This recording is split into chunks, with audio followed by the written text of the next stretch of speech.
Hello everyone, welcome back to my channel MS Study. Today we will start chapter 20, two-dimensional reflection symmetry and linear symmetry. Both are same, reflection and linear. Okay, तो सबसे पहले हमें यहाँ पे देखना है two dimensional. What is the meaning of two dimensional? Two dimensional means it has only two dimensions like length and breadth. Okay, dimensions means हो गई साइड्स. ठीक है, जिसमें टू साइड्स हो. First is length and second is breadth. It has no height. ठीक है, जिनमें height होती है वो थ्री डायमेंशनल फिगर्स होते हैं. तो रिफ्लेक्शन का मतलब क्या होता है? When we stand in front of mirror we see are reflect, है ना, हम अपना रिफ्लेक्शन देखते हैं. That is called reflection symmetry. Symmetry means dividing anything in two equal parts. It can be a person और अ थिंग. ठीक है, means reflection symmetry का मतलब हो गया कि हम किसी भी चीज़ को अगर टू इक्वल पार्ट्स में यानी कि दो बराबर भागों में बांट पा रहे हैं तो उसे हम क्या बोलेंगे? सिमेट्री. ठीक है, तो यहाँ पर आपको जो लीनियर सिमेट्री दे रखा है वो क्या है देखते हैं. Linear symmetry, a figure is said to be symmetrical about a line L if it is identical on either sides of L. यानी कि अगर हम किसी फिगर को एक लाइन L के थ्रू दो पार्ट्स में डिवाइड कर रहे हैं तो वो तभी सिमेट्रिकल होंगी जब वो दोनों पार्ट्स दिखने में आइडेंटिकल होंगे, एक जैसे होंगे, तभी हम उसको सिमेट्रिकल बता पाएंगे. ठीक है, L is known as the line of symmetry और एक्सिस ऑफ सिमेट्री. ठीक है, अब यहाँ पे जैसे फॉर एग्जाम्पल हम लिख लेते हैं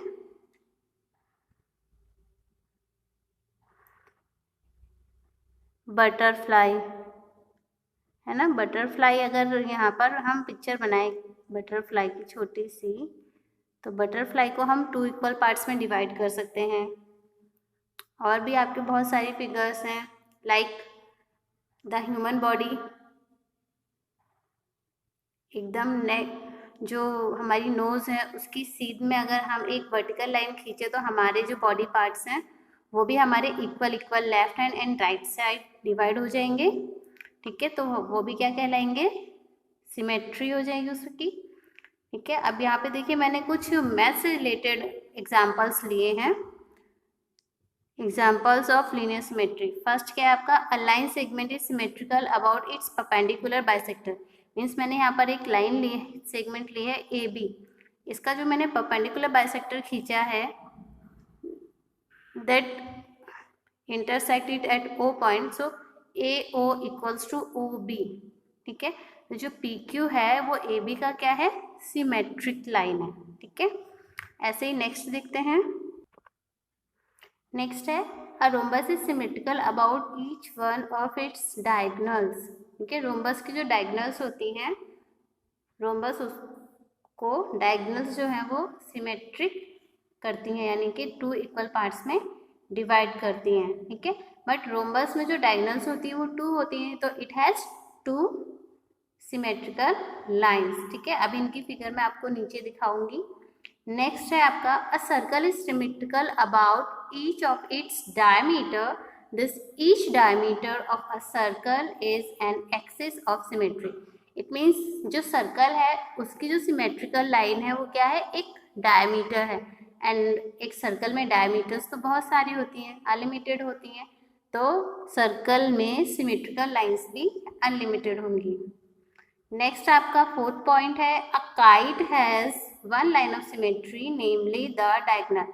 ठीक है, जो काइट होती है उसमें सिर्फ एक ही लाइन ऑफ सिमेट्री होती है, वो भी क्या होती है? उसकी डायगोनल होती है. कौन सी डायगोनल होगी वो भी हम अभी नीचे फिगर में देख लेंगे.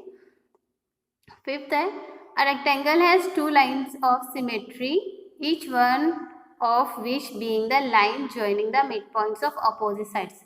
जैसा कि हम जानते हैं रेक्टेंगल में फोर साइड्स होती हैं एंड अपोजिट साइड्स जो होती हैं वो आपस में इक्वल होती है. तो अपोजिट साइड्स के जो मिड पॉइंट्स होते हैं उनको जब हम मीट करेंगे यानी कि उनको जब हम मिलाएंगे तो हमारी लाइन ऑफ सिमेट्री आ जाएंगी. तो उसमें दो लाइन ऑफ सिमेट्री बनेंगी. ठीक है, अब इनके फिगर्स पे भी हम एक बार देख लेते हैं.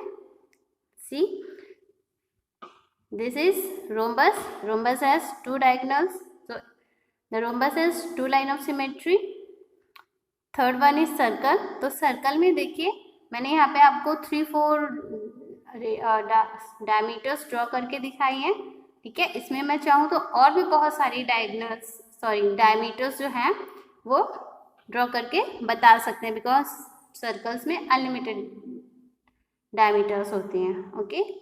फोर्थ आपका पॉइंट था काइट का। तो काइट में देखिए क्या होता है, एडजेसेंट साइड्स जो होती हैं। एडजेसेंट साइड्स का मतलब क्या होता है, वो साइड्स जिनका कोई एक कॉर्नर क्या हो, कॉमन हो, ठीक है। जैसे A B and A D के लिए ए कॉमन है, तो इनको हम बोलते हैं एडजेसेंट साइड्स। तो काइट में एडजेसेंट साइड्स क्या होती हैं, आपस में इक्वल होती है। जैसे ए बी ए सी के इक्वल है, डी सी सी डी के इक्वल है, ठीक है। तो इसमें जो ए सी डायगोनल गई है, ये डायगोनल क्या करती है, काइट को 2 इक्वल पार्ट्स में डिवाइड करती है। तो यही एक ऐसी डायगोनल है जो काइट को 2 इक्वल पार्ट्स में डिवाइड कर रही है। तो काइट में कितनी लाइन ऑफ सिमेट्री है, 1, okay. Now fifth is rectangle. Rectangle has 4 sides and the opposite sides are equal, ठीक है। तो जैसे ए डी बी सी के इक्वल है, तो ए डी और बी सी का मिड पॉइंट हमने मिलाया है, और उसके बाद ए बी सी डी के इक्वल है, तो इनका मिड पॉइंट हमने मिलाया है। तो हमें यहाँ पे 2 लाइन ऑफ सिमेट्री मिली है, that is R S and P Q. R S and P Q R 2 line of symmetry of rectangle, ठीक है। अब इसी पर बेस्ड हमारी एक एक्सरसाइज है which is of multiple choice question. तो देखते हैं इनमें से हमारे कौन से आंसर्स करेक्ट हैं। एक्सरसाइज 20 क्वेश्चन है mark tick against the correct answer in each of question 1 to question 8. It means we have 8 questions of MCQs.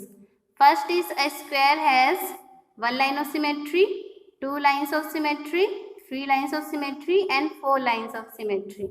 तो देखिए इसका हम फिगर ड्रॉ करते हैं तो हमें ऑटोमेटिक पता चल जाएगा इसमें कितनी लाइन ऑफ सिमेट्री होती है।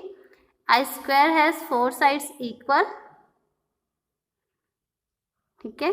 तो इसके जो डायगोनल्स होंगे वो भी क्या करेंगे, इसको इक्वली डिवाइड करेंगे, एंड इनकी साइड्स के जो मिड पॉइंट्स होंगे वो भी आपस में इक्वली डिवाइड करेंगे, ठीक है। इसको हमने नेम दे दिया है ए बी सी डी। तो इसमें कितनी लाइन ऑफ सिमेट्री आ गई हैं, 1 2 3 एंड 4। सो द डी वाला आंसर जो है आपका वो बिल्कुल करेक्ट है। सेकेंड है a rectangle is symmetrical about each one of its sides, each one of its diagonals, line joining the midpoints of its opposite sides and none of these. तो यहाँ पे देखिए अभी हमने जस्ट 5th पॉइंट जो last था हमारा वो रेक्टेंगल का ही था, उसका जो आंसर है वो है आपका C, line joining the mid points of its opposite sides, ठीक है। Now see the third question that is about rhombus. A rhombus is symmetrical about the line joining the midpoints of its opposite sides, each of its diagonals, perpendicular bisector of each of its sides and none of these. तो इसके लिए भी अभी हमने पढ़ा था, ठीक है। आप वीडियो को बैक करके भी देख सकते हैं। each of its diagonals, ठीक है। तो इसका जो आंसर करेक्ट है वो कौन सा है, बी वाला, ठीक है। फोर्थ क्वेश्चन है आपका a circle has no line of symmetry, 1 line of symmetry, 2 lines of symmetry and unlimited number of line of symmetry. तो जैसा कि अभी हमने लास्ट में ही थोड़ा पहले ही अभी देखा है कि सर्कल में जो होती हैं डायमीटर्स अनलिमिटेड होती हैं, तो उसमें unlimited number of line of symmetry भी होंगी। तो इसका आंसर क्या है आपका, डी है। उसके बाद है question number 5 A scalene triangle has. तो सबसे पहले आपको ये पता होना चाहिए कि स्केलेन ट्रायंगल होता क्या है। A triangle which have all the sides different, ठीक है। इसमें हम कहीं भी लाइन ऑफ सिमेट्री ड्रॉ नहीं कर सकते, तो इसका आंसर क्या होगा, नो लाइन ऑफ सिमेट्री। उसके बाद 6th है आपका A B C D. A B C D is a kite in which A B equals to A D and B C equals to D C, ठीक है। The kite is symmetrical about what? The diagonal AC। Diagonal AC आपका मैं draw करके दिखाती हूँ, यहाँ पे रफली ड्रॉ कर रही हूँ। डायगोनल BD, देखिए डायगोनल BD से जब हमने इसको ड्रॉ किया तो ऊपर वाला हिस्सा छोटा है और नीचे वाला बड़ा है, बट AC के थ्रू हमने जब इसको ड्रॉ किया तो ये वाला हिस्सा एंड ये वाला हिस्सा यानी कि ABC और ADC इक्वल है, तो हमारा आंसर इसमें क्या आ जाएगा? द डायगोनल AC, यानी कि ए वाला आंसर बिल्कुल करेक्ट है। क्वेश्चन नंबर 7 है आपका, the letter O of the English alphabet has no line of symmetry, one line of symmetry, two lines of symmetry and none of these। तो यहाँ पर आपको क्या करना है, चलिए पहले हम O लेटर को ड्रॉ करके देखते हैं कि वो देखने में कैसा होता है। तो ये हो गया आपका O लेटर, ठीक है। तो इसको हम वर्टिकली भी ड्रॉ कर सकते हैं और हॉरिजॉन्टली भी। ये आपका वर्टिकली है, ये आपका हॉरिजॉन्टली है, ठीक है। तो इसमें हमने क्या देखा, कितनी लाइन ऑफ सिमेट्री है? 2 लाइन ऑफ सिमेट्री है, तो इसका सी वाला आंसर बिल्कुल करेक्ट है, ठीक है। नेक्स्ट क्वेश्चन देखते हैं। Question number 8, the letter Z of the English alphabet has no line of symmetry, 1 line of symmetry, 2 lines of symmetry, none of this. तो सबसे पहले हम लेटर Z को ड्रॉ करके देख लेते हैं, ठीक है। इसको हम किसी भी तरीके से 2 इक्वल पार्ट्स में डिवाइड नहीं कर सकते हैं, तो इसका क्या आंसर होगा? ए वाला, no line of symmetry, okay. उसके बाद आ जाइए क्वेश्चन नंबर 9 पे। ड्रॉ द लाइन और lines of symmetry of each of the following figures. यहाँ पर आपको कुछ फिगर्स ड्रॉ करके दिखाए गए हैं, मैं चारों फिगर आपको एक साथ दिखाने की कोशिश करती हूँ, ओके। चलिए ऐसा करते हैं, 2 ही 2 करके देखते हैं। पहला फिगर आपको दे रखा है 1/4 ऑफ अ सर्कल, ठीक है। एक सर्कल का 1/4 दे रखा है, तो इसमें आपको क्या करना है, लाइन ऑफ सिमेट्री ड्रॉ करनी है। तो इसको हमें इक्वल बताते हुए एक लाइन ऑफ सिमेट्री ड्रॉ कर देनी है, ठीक है। अब क्योंकि इसमें एक ही लाइन ऑफ सिमेट्री ड्रॉ हो सकती है, तो हम इसमें एक ही लाइन ऑफ सिमेट्री ड्रॉ करेंगे, ठीक है। फर्स्ट वाला आपका आंसर ये हो गया। सेकेंड वाले में देखिए आपको एक ड्रॉ दे रखा है, 1 2 3 4 5 साइड्स हैं, यानी कि पेंटागन है ये। इसको कैसे इक्वली डिवाइड करेंगे? इस तरीके से, ठीक है। जो डॉटेड लाइन है ये हमारी क्या है, लाइन ऑफ सिमेट्री, ठीक है। तो हमने इसको भी 2 इक्वल पार्ट्स में डिवाइड कर दिया है। नेक्स्ट जो आपकी थर्ड फिगर है वो एक एरो है, और इस एरो को भी इसी तरीके से हमें 2 इक्वल पार्ट्स में डिवाइड कर देना है। जितनी भी हम लाइन ऑफ सिमेट्री खींचेंगे उन सभी को हम क्या करेंगे, डॉटेड फॉर्म में ही ड्रॉ करेंगे, ठीक है। नेक्स्ट है आपका डॉक्टर वाला जो प्लस साइन होता है वो दे रखा है यहाँ पे, तो इसको भी हमें क्या करना है, 2 इक्वल पार्ट्स में डिवाइड करना है। तो सबसे पहले इसको हम हॉरिजॉन्टली करते हैं, तो भी ये इक्वल पार्ट्स में डिवाइड हो रहा है, और अगर हम इसको वर्टिकल ड्रॉ करेंगे तो भी ये इक्वल पार्ट्स में डिवाइड हो रहा है, ठीक है। तो हमने चारों फिगर्स की क्या किए हैं, लाइन ऑफ सिमेट्री ड्रॉ कर दिए, ठीक है। नेक्स्ट क्वेश्चन देखते हैं। क्वेश्चन नंबर 10 है आपका, which of the following statements are true and which are false, ठीक है। तो फर्स्ट स्टेटमेंट है आपकी, a parallelogram has no line of symmetry, ठीक है। तो पैरेललोग्राम में लाइन ऑफ सिमेट्री नहीं होती है, तो स्टेटमेंट का जो आंसर है वो क्या है, ट्रू है। नेक्स्ट है, an angle with equal arms has its bisector as the line of symmetry, ठीक है। तो एंगल का जो बाइसेक्टर होगा उसी को हम लाइन ऑफ सिमेट्री भी कहेंगे, तो ये स्टेटमेंट क्या है आपकी, ट्रू है, ठीक है। नेक्स्ट है, an equilateral triangle has 3 lines of symmetry, तो ये भी स्टेटमेंट क्या है हमारी, ट्रू है, क्योंकि इक्विलेटरल ट्रायंगल की तीनों साइड्स इक्वल होती हैं, तो हम तीनों ही तरफ से उसमें लाइन ऑफ सिमेट्री ड्रॉ कर सकते हैं। फोर्थ है आपकी लाइन, क्वेश्चन है, a rhombus has 4 line of symmetry, तो रोम्बस में हमने कितनी लाइन ऑफ सिमेट्री पढ़ी थी, 2, दैट इज डायगोनल्स। तो ये क्या है आपका फॉल्स है, ठीक है। नेक्स्ट है a square has 4 line of symmetry, बिल्कुल सही है, तो इसमें हम लिखेंगे ट्रू।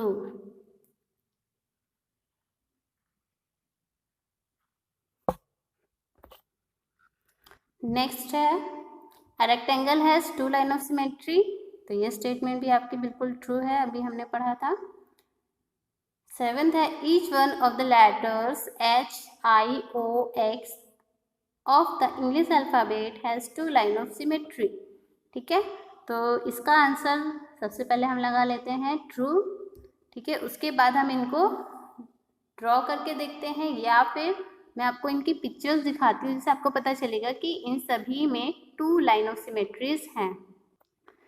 ये देखिए यहाँ पे आपको कुछ इंग्लिश अल्फ़ाबेट्स दे रखे हैं जिनमें 1 और 2 लाइन ऑफ सिमेट्री है, ठीक है। जिनमें एक भी नहीं है उन्हें यहाँ पर दिखाया ही नहीं गया है। तो देखिए HIO एंड X, यही 4 अल्फ़ाबेट्स हैं जो अभी हमने क्वेश्चन में देखे थे। तो देखिए सभी में 4 लाइन ऑफ सिमेट्री है, इसलिए इसका आंसर क्या है, ट्रू है, ठीक है। अब मैं आप लोगों को होमवर्क क्या दे रही हूँ, होमवर्क जो है आपका draw alphabets and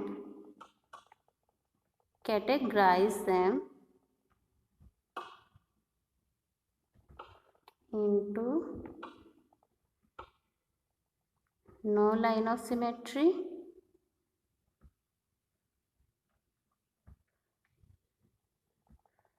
one line of symmetry,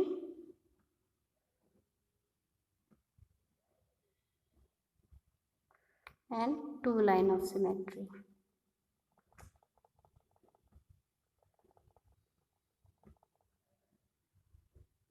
ठीक है, ये आप लोगों का होमवर्क है। अपना ये चैप्टर जो है अपनी नोटबुक में कंप्लीट कर लीजिएगा, ठीक है। और जो भी क्वेरीज हो वो आप कमेंट बॉक्स में भी पूछ सकते हैं और व्हाट्सएप पे भी मैसेज कर सकते हैं। Okay, thank you, have a good day, bye bye.